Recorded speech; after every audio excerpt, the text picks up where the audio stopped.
and welcome to another Wolftime gaming video. Today I'm going to be painting these Space Wolf bikers from the Indomitus box set. Obviously I've added a few Space Wolfy bits on there. I've been really excited to get my hands on these, and I love bikes, and I wanted to really do something a little bit different with these that you can see now. Before we get started on the painting though, as usual, let's get that kettle on.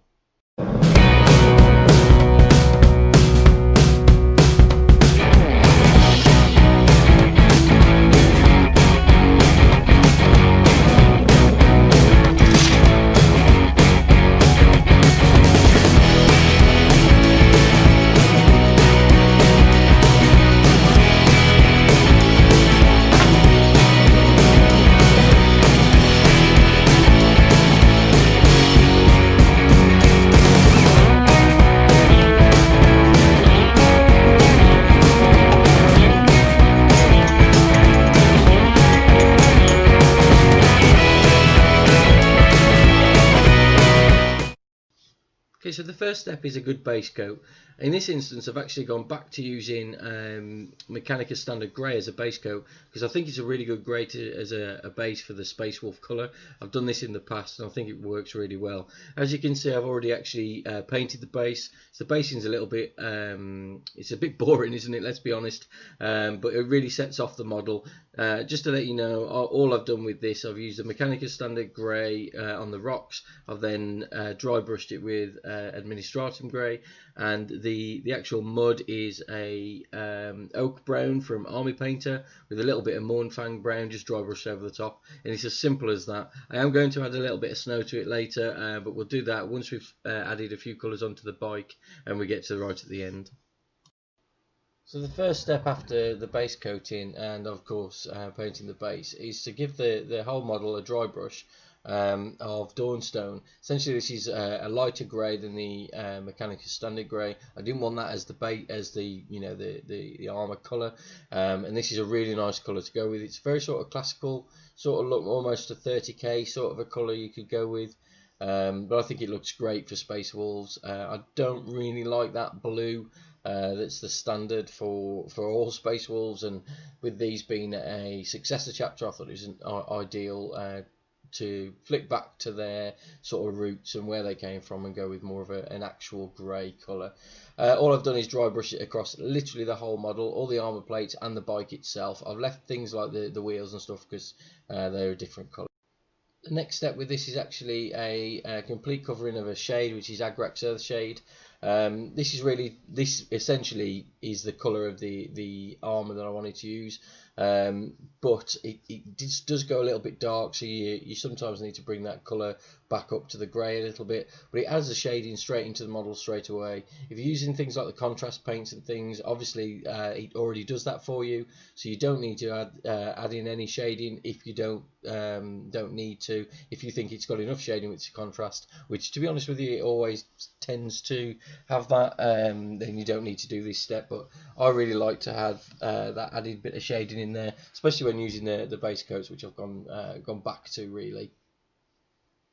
As I said, I wanted to bring up the colour again from the actual base. So now you've got the shade in there, all the shades dropped into the recesses and things. You can bring all the raised areas and the flat panels of the bike and the flat areas of the armour back up to a sort of a grey colour. And all I'm doing is again doing a really light dry brush of Dawnstone straight over the top of all these armour pieces, or the bike, because then it brings that colour up, and it looks really, really good. I really like how the Agrax Earth Shade works well as a shade for this one, because it looks dirtier rather than the Null Oil, which would give it a very dark feeling. This is almost dirt all on the bike and in the recesses. I think it's a really, really good mix. The next step was the actual eyes themselves. It's a little bit more difficult. You see, I ended up breaking my brush, so I've had to just use the end. So all I'm doing at this stage is get a little bit of Corax black, and then Corvus black, and then just putting it into the eye holes essentially.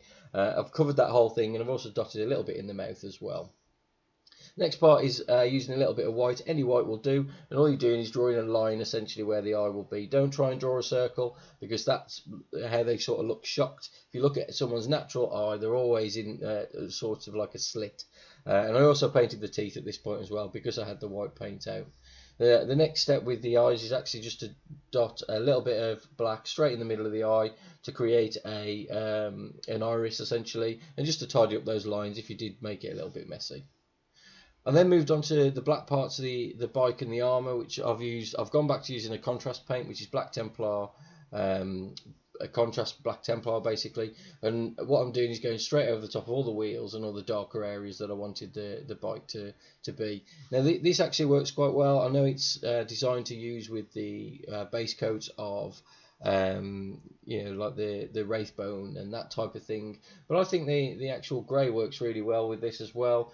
It's a lighter colour, so you're getting the effect of the raised areas, still keeping a little bit of the brightness, especially around the wheels.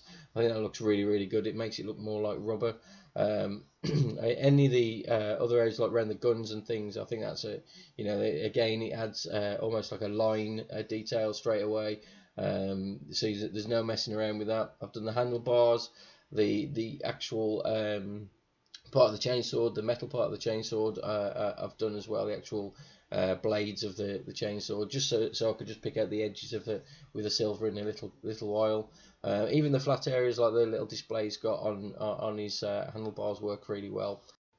Continuing with the contrast paints, I've now used a contrast wildwood to do the brown areas, namely the actual holster. It's got like a belt as well that I've gone around the belt. You just have to take your time with this one. It can be a bit of a pain. And then essentially I've done all the fur area as well. I stuck a wolf tail on his left arm, so I did that. There's a little bit of fur just at the rear. There's like a handle essentially that usually on a motorbike it'd be for your passenger, but I put a little bit wrapped around there. And then obviously there's the large amount of fur just on the front of the bike as well. Now I've painted all of this with that contrast wildwood. I then picked out a little bit of detail just using Blood Angels Red, another contrast paint, just on the wolf heads essentially, around the handle of his chainsword, and also the small amount of wax that's just on his right arm as well. Just picked up those little details there with the red.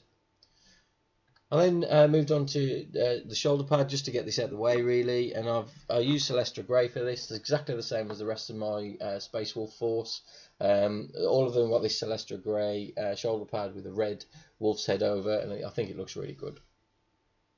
It was then moving on to the actual face itself, and to do that I first started with a Bugman's Glow, so just to pick out all the areas of skin, really small brush. He's got like his ears as well underneath this sort of helmet that you can see quite clearly, just around the mouth, and that's it for the base coat.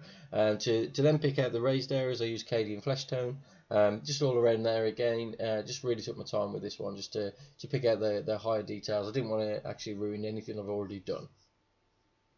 Then on to the actual hair, and all I've done is use a Jacaro orange for this, just straight on the back of his head, and he's got a beard as well, so I've gone with a ginger sort of a look for this one.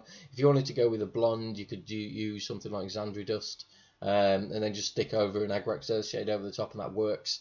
It works quite well as a blonde, but this one I wanted to have like a ginger red, like a really bright red hair, and this looks great. He's then moving on to the all the bone structure, any of the sort of talismans around him, and I use Xandri Dust as a base coat for this. He's got a big wolf head just on the top there that I actually picked up from Spellcrow if you're interested. I also did the inside of the fur as well, sort of like the skin area I suppose, which is really bright, but you'll see me how I darken that down in a little while. Any of the sort of parchment that's on him as well can go with Xandri Dust. And then any like little bits of like talisman, little bits of bone that are around the actual model itself, pick out with that. I also dry brushed over the top of the contrast wildwood as well, because I didn't really get those raised highlighted areas that I'd want to that you'd usually get on the sort of normal contrast base coats. To bring out the colour onto the bone, make it look a little bit different from like the parchment and stuff, I use the Shabti bone, and all I've done is dry brush this straight onto the top of any of the actual bone areas. None of the skin or anything has gone down. I've gone down this route with at all. So he's onto the shoulder pad itself, so it's base coat of black, and then all I'm doing is using the yellow, so they're like the wolf guard essentially. Now you can do things like triangles or any sort of shape really you want to. I wanted something a little bit like like the hashes that you get for emergency areas or danger areas. Don't tread here. I wanted that because they are bikers. They deal with machinery and stuff, so I wanted it to have a bit of a throwback to that really. So I've used 2 lines essentially, yellow lines.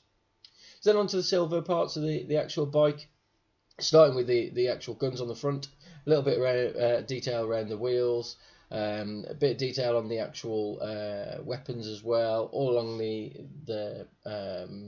chainsword as you just saw.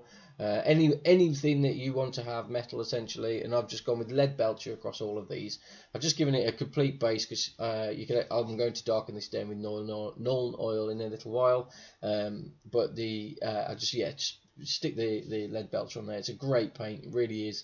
It looks really bright when you first put it on, which works really well because the Nuln Oil then darkens it down perfectly, and you get this amazing silver look.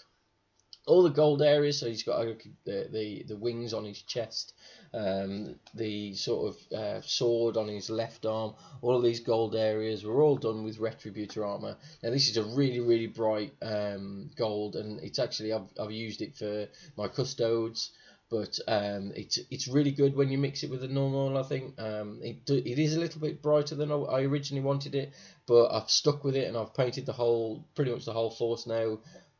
Apart from these guys, these are the last ones that I'm actually working on, and I think it's worked really well. I'm really pleased with it. When you can see there straight away, you're like, oh, that's a little bit gaudy, it's a little bit bright compared to the rest of the model, but once you shade it, it looks absolutely fantastic, which is the bit I'm now doing.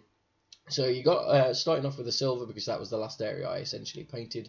I put the Nuln Oil straight over the top of the silver, and you can already see as soon as the Nuln Oil goes on this silver, it already starts to look really effective. It almost gives a burnished sort of a look to it, like it's used essentially, and it looks really good.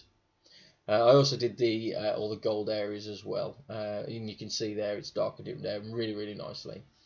Then just to pick out a little bit of detailing around the bike itself, I've used the Administratum Grey, and essentially around any of the sort of flat panels, I've done a little bit of the line just along the panels there, and I've also done this on the actual rider as well, on his armour, all over the model, just picked out all those little raised areas that the sun might catch. To do the writing on the parchment is a little bit more difficult. I've just used the Corvus Black again, but I've used like a calligraphy pen, and because it's really fine tipped, and dipped it into the paint and then drew essentially little lines, and this gives us the effect of writing on that parchment. All the areas around all the nuts and things, I've used a thing called Typhus Corrosion. This is a technical paint from Games Workshop, and it's absolutely fantastic because it really looks greasy, and it's great for when you're using anything like tanks or machinery of any type really. This looks absolutely fantastic. And one thing I've just realised as well, you can see on the fur that's dark now. All I've done there is use 2 coats of Agrax Earthshade onto the skin parts of the fur, and that's darkened it down compared to the skull. You can see, sorry, I did mean to mention that earlier. But yeah, the Typhus Corrosion looks absolutely fantastic, and just draw little streaks around all those areas where they would be streaky essentially, and it looks great.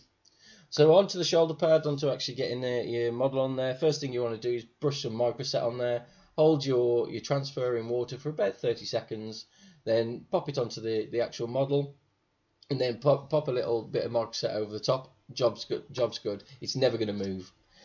Going on to weathering. Weathering's a little bit more, a little bit different from what I usually do. I've actually used a weathering powder from Forge World, a thing called Light Earth, and it's like dust essentially in a pot. Just get a little bit on a brush and then put it all over the model, and you can see there it goes on really well and looks fantastic against the ground. The tyres look great as well because they've got a bit of dust on. Around the actual base of the model, I wanted to add a little bit of snow because they are space wolves after all. And all I've done is used another technical paint called Valhalla Blizzard from, again, Games Workshop. Just put this around the base, just spatter it around. You don't need a lot of it. And then a little bit around the wheels as well. And that's why I've used the brown light earth around the bottom of the bike, because I wanted it to look like this is a muddy, snowy area. You know, battlefield where there's snow is always going to be a bit muddy. You're not going to get it completely covered in snow like I've seen other people do. I wanted it to be like a bit of both, really. And essentially, the model's complete. I mean, all those few simple steps have got an absolutely fantastic looking model. I mean, I think he's brilliant. I've used exactly the same technique on the other two bikers as well. And I think they look great as a squad. I think they're brilliant. I even added a Fenrisian wolf on the squad leader, the sergeant there, just on running alongside him. I think they look amazing. Really easy to paint. These Primaris models are so much easier to paint now. Well, I find they are, because they've added so much detail in there because of the bigger size as well. I love them. I'm really pleased with my Space Wolves. I'm really pleased with how this project has gone and the Red Wolf project has gone. Make sure you hit that subscribe button to see any other future videos I've got, and go and check out the channel as well on the other videos. There's loads of videos on there, including the Space Wolf Captain I've popped on there recently. I've done lots of bits and pieces. I've included the Wolf Priest as well, which is the chaplain from the Indomitus box. Make sure you do go and check them out. Otherwise, I'll see you in the next one.